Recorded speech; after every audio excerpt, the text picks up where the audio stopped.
Halo teman-teman, aku mau cerita tentang pengalaman suami aku operasi adenoid dan uvulopalatopharyngoplasty atau operasi untuk mengangkat jaringan di tenggorokan sehingga saluran nafas bagian atasnya terbuka. Operasi ini dilakukan untuk menghilangkan dengkuran saat tidur. Bagaimana perjalanannya? Yuk kita tonton sama-sama.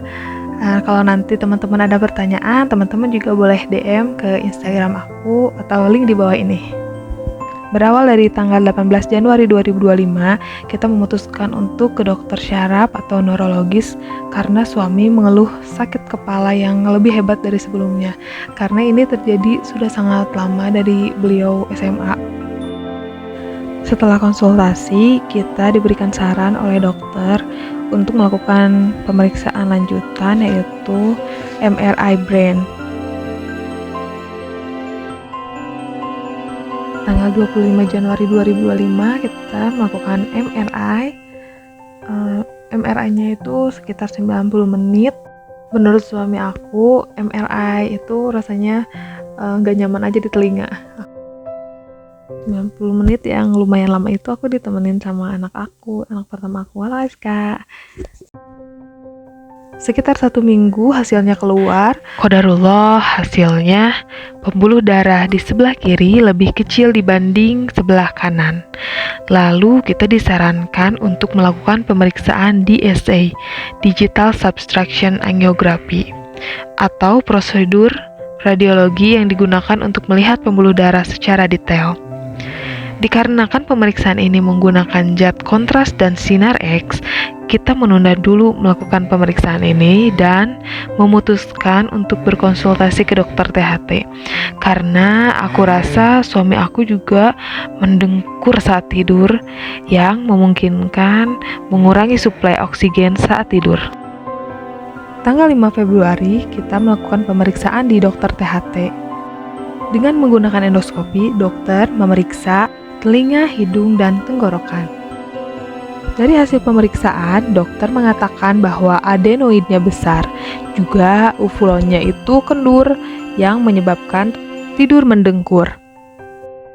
Dokter juga menuturkan bahwa uvulo dan adenoid ini adalah hanya salah satu penyebab tidur mendengkur.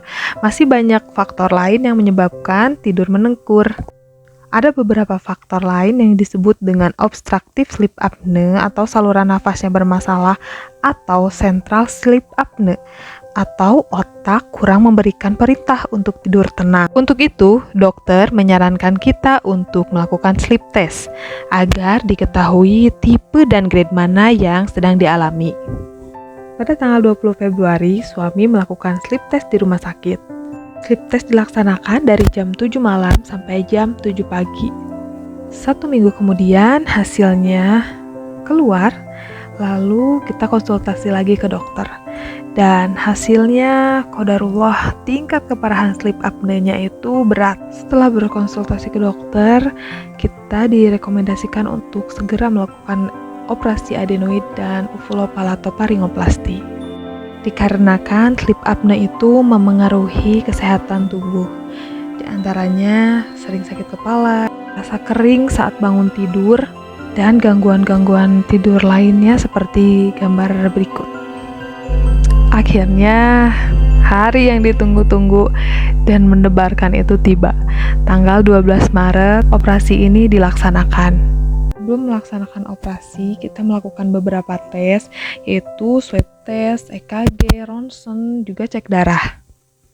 Dokter juga visit ke ruangan untuk memastikan bahwa suami udah siap melakukan operasi.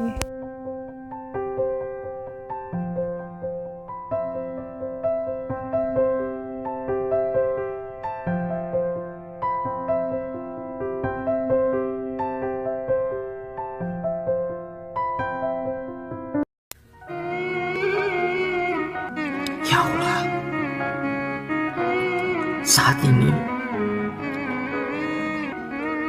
aku berserah kepadamu. Aku pasrahkan semuanya kepadamu atas apa yang akan terjadi kepadaku nanti. Ya Allah, Saat ini aku hanya butuh kun fayakun darimu. Kuatkan hati ini, kuatkan diri ini untuk menerima cobaan yang kau turunkan kepadaku. Ya Allah,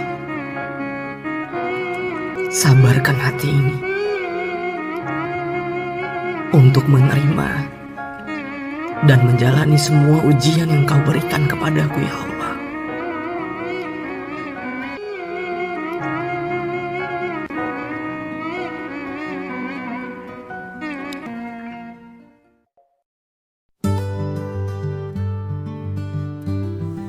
Alhamdulillahirrabbilalamin. Operasi berjalan dengan lancar. Rasanya itu lega banget. Walaupun pas suami sesekali bilang sakit banget, tapi kataku insya Allah bentar lagi sembuh. Ini nih kenapa aku tepok-tepokin pas tidur, soalnya kayaknya ini efek dari operasi, jadi tidurnya masih kayak gini. Karena tidurnya gini terus nih, aku laporin ke perawat. Kata perawat nanti kita konsultasikan juga ke dokter. Lalu dokter vis kembali dan katanya ini emang efek operasi. Beberapa jam setelah operasi, pas suami mulai lapar nih. Kebetulan aku juga lagi buka puasa. Jadi kita makan bareng deh di rumah sakit di lantai 11 itu.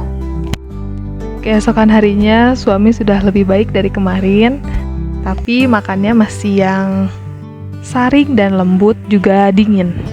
Mau lihat gak sih gimana hasil operasinya ini? Kayaknya tuh ngeri deh, tapi insya Allah ini buat kesembuhan beliau. Dan ini kondisi tanggal 20 Maret sudah agak membaik, tapi kata suami masih agak perih. Dan tanggal 9 April semuanya sudah kembali normal. Begitu teman-teman, terima kasih banyak yang sudah menonton video ini.